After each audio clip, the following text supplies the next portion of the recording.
இந்த பக்கம் பாக்கியோட வீட்டுல சண்டை போட்டுட்டு போனதுக்கு அப்புறம் கோபியுமே அவரோட வீட்டுக்கு போயிட்டு ரொம்பவே கோபத்தோட இவளை விட மாட்டேன், என்கிட்ட எவ்வளவு தைரியம் இருந்தா ரொம்ப நக்கலா பேசிட்டு இருப்பா, அது மட்டும் இல்லாம அவ்வளவு தெனாவட்டா என்ன மரியாதை இல்லாம நடத்திட்டு இருக்கா, இவளை கண்டிப்பா நான் பழி வாங்காம விட மாட்டேன் அப்படின்னு சொல்லி பேசிட்டு இருக்காரு. அதே நேரம் இங்க வீட்டுக்குள்ள போனதுக்கு அப்புறம் ராதிகாவுமே கோபியை பார்த்து முறைச்சிக்கிட்டு இருக்காங்க. அப்ப கோபியுமே இருந்துட்டு எதுக்காக இப்படி பாக்குற ராதிகா அப்படின்னு சொல்லி கேட்கிறப்போ இங்க ராதிகாவுமே இருந்துகிட்டு, இல்ல நீங்க பண்ற விஷயம் எல்லாத்தையுமே நான் தெளிவா பாத்துக்கிட்டு இருக்கேன், சொல்லப்போனா நான் ஏற்கனவே ஒரு குடிகாரன்ட்டு தப்பிச்சு ஒரு நல்ல வாழ்க்கை கிடைக்குங்கிறதுக்காக தான் உங்களை கல்யாணம் பண்ணேன், ஆனா அதை விட மோசமானவன்ட்ட மாட்டிக்கிட்டேன் அப்படின்னு சொல்லி சொல்றாங்க. இதை கேட்டோன்னு கோபியுமே இருந்துகிட்டு, அப்ப என்ன அவனை விட ரொம்ப மோசமானவன் சொல்றியா, நான் அந்த அளவுக்கு ஒன்னு என்ன கொடுமைப்படுத்திட்டேன் அப்படின்னு சொல்லி சொல்றாங்க. இந்த பக்கம் ராதிகாவுமே இருந்துகிட்டு, அவனாவது குடிச்சிட்டு என்ன மட்டும் தான் கஷ்டப்படுத்திட்டு இருந்தான், ஆனா நீங்க இந்த மாதிரி எதுவுமே பண்ணாம உங்களோட முன்னாள் மனைவியும் கஷ்டப்படுத்துறீங்க, உங்களோட குழந்தைங்களையும் கஷ்டப்படுத்துறீங்க, அதை விட இப்போ உங்களை நம்பி வந்திருக்க என்னையுமே ரொம்பவே கஷ்டப்படுத்திட்டு இருக்கீங்க, கண்டிப்பா உங்க கூட இருக்கிறது எனக்கு பிடிக்கவே இல்லை அப்படின்னு சொல்லிட்டு ரொம்பவே கோபத்தோட அவங்களுமே அங்கிருந்து உள்ள கிளம்பிடுறாங்க. இதை பார்த்துட்டு இருக்க கோபியுமே ரொம்ப டென்ஷனோட, யார் என்ன பண்ணாலும் சரி கண்டிப்பா அவளை நான் பழிவாங்க விட மாட்டேன்னு சொல்லிட்டு மறுபடியுமே சொன்னதே சொல்ற மாதிரி இங்க பாக்கியாக்கு எதிராகவே திரும்பிட்டு இருக்காங்க. இதை பார்த்துட்டு இருக்க ராதிகாவோட அம்மாவுமே, இங்க பாருங்க மாப்பிள்ள, நீங்க ராதிகா முன்னாடி இங்க பாக்கியா விஷயத்தை பத்தி பேசாதீங்க, அவ ரொம்பவே கோவமாகறா, சொல்லப்போனா அங்க பாக்கியாவை பத்தி பேசுறது ராதிகாக்கு ரொம்பவே ஹர்ட் ஆகுது, கொஞ்சம் நீங்க ஃப்ரீயா விட்டுருங்க, இல்ல நீங்க பாக்கியோட விஷயத்த நீங்க வெளியில வச்சு டீல் பண்ணுங்க, இந்த மாதிரி வீட்டுக்கு கொண்டு வராதீங்க அப்படின்னு சொல்லி சொல்றாங்க. இதை கேட்ட கோபியுமே ரொம்பவே டென்ஷனோட சரி அப்படின்னு சொல்லிட்டு அங்கிருந்து கிளம்பிடுறாரு. இன்னொரு பக்கம் பாக்கியாவும் கோபியும் சண்டை போட்டது இங்க நியூஸ் சேனல்ல வந்துட்டு இருக்கிறத பார்த்துட்டு இனியாவும் செல்லியனும் ரொம்பவே டென்ஷன் ஆயிட்டு இருக்காங்க. அதுலயுமே இனியா பயங்கரமா அழுதுட்டு இருக்காங்க. இந்த மாதிரி எதுக்காக நான் என்னோட லைஃப்ல நடக்குது அப்படின்னு சொல்லிட்டு செல்லியன் கிட்டயுமே ரொம்பவே புலம்பிட்டு இருக்காங்க. அது மட்டும் இல்லாம இந்த வீடியோவை என் ஃப்ரெண்ட்ஸ் எல்லாம் பார்த்தாங்க அப்படின்னா கண்டிப்பா என்ன அவங்க ரொம்பவே இப்ப நினைப்பாங்க, அதனால கண்டிப்பா எனக்கு ரொம்பவே கஷ்டமா இருக்குண்ணா அப்படின்னு சொல்லிட்டு செல்லியன்ட்டையுமே சொல்லிட்டு இருக்காங்க.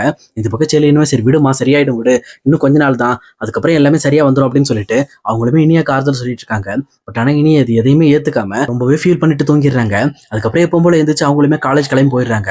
அங்க காலேஜ்ல வச்சு அவங்களோட ஃப்ரெண்ட்ஸுமே இங்க இனியா என்ன நினைச்சாங்களோ அதே மாதிரி, என்னாச்சு இனியா உன்னோட ஃபேமிலியில பயங்கர பிரச்சனை போல இருக்கு, சொல்லப்போனா உன்னோட ரெண்டாவது அம்மா உங்க அம்மாவை போட்டு டார்ச்சர் பண்றாங்க போல இருக்கு, இதுல இன்னொரு கொடுமை என்னன்னா உங்க அம்மாவும் அப்பாவும் அவங்க பேச்சு கேட்டுட்டு இதுக்காக இவங்க ஏன் சண்டை போட்டுட்டு இருக்காங்க அப்படின்னு சொல்லி கேட்கறாங்க.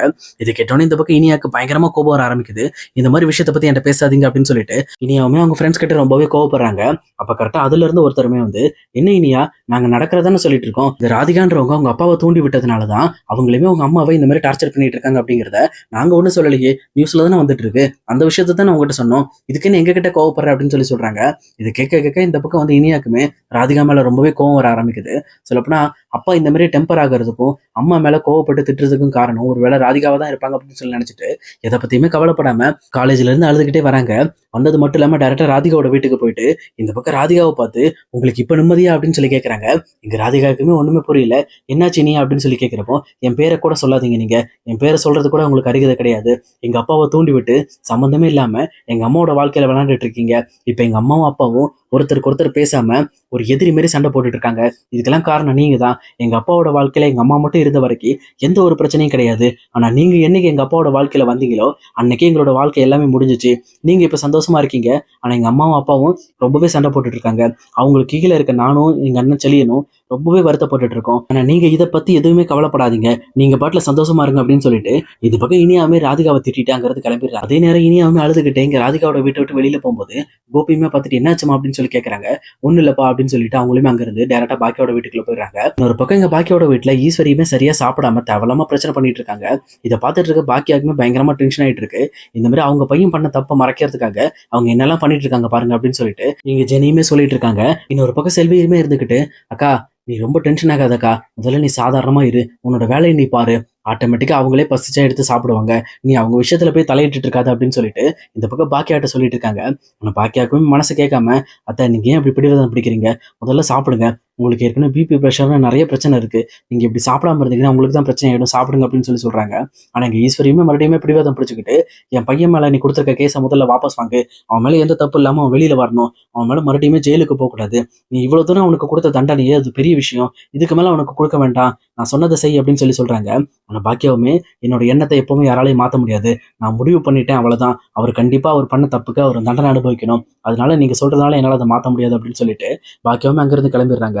இன்னொரு பக்கம் இங்க ராதிகாவோட வீட்லயுமே இங்க கோபி உள்ள போனதுக்கு அப்புறம் ராதிகாவுமே பயங்கரமா சண்டை போட ஆரம்பிக்கிறாங்க. இந்த மாதிரி உங்க பொண்ணு வந்து சொல்லிட்டு போறா, சொல்லப்போனா உங்களை கெடுக்கிறது நான் தானா, நீங்க பாக்கிய கூட சண்டை போட்டுட்டு இருக்கிறதுக்கு முக்கியமான காரணமே நான் தான் அப்படிங்கிற மாதிரி தான் எல்லா இடத்துலயும் போயிட்டு இருக்கு. ஆனா எனக்கு ஏதாவது ஒரு விஷயத்துல பாக்கியாவை பத்தி தப்பா பேசியோ இல்ல அவங்கள பத்தி நான் ஏத்தி விட்டுட்டே தான் இருக்கேனா, ஆனா எதுக்காக எனக்கு இப்படிப்பட்ட ஒரு பேர் வந்துட்டு இருக்கு, இதுக்கெல்லாம் காரணம் நீங்க பண்ற விஷயம் தான். இந்த விஷயத்துக்காகவே நான் கண்டிப்பா வந்து உங்க கூட இருக்கிறதுக்கு எனக்கு விருப்பமே கிடையாது, எனக்கு முதல்ல டைவர்ஸ் கொடுத்துருங்க அப்படின்னு சொல்லிட்டு இந்த பக்கம் ராதிகாவுமே இங்க கோபிக்கு ஒரு பயங்கரமான குண்டை தூக்கி போடுறாங்க. இதை கேட்டோன்னே கோபியுமே, என்ன ராதிகா பேசிட்டு இருக்க, லூஸ் மாதிரி பேசிட்டு இருக்க, என்ன டைவர்ஸ் வேணுமா, நம்ம குழந்தையோட நிலைமை அப்படின்னு சொல்லி கேட்கிறப்போ ராதிகாவுமே இருந்துகிட்டு, நீங்க பண்ண வரைக்கும் போதும், எல்லாத்தையும் நான் பாத்துக்கிறேன் அப்படின்னு சொல்லிட்டு ரொம்பவுமே கோபத்தோட அவங்களோட ரூம்குள்ள போயிடுறாங்க.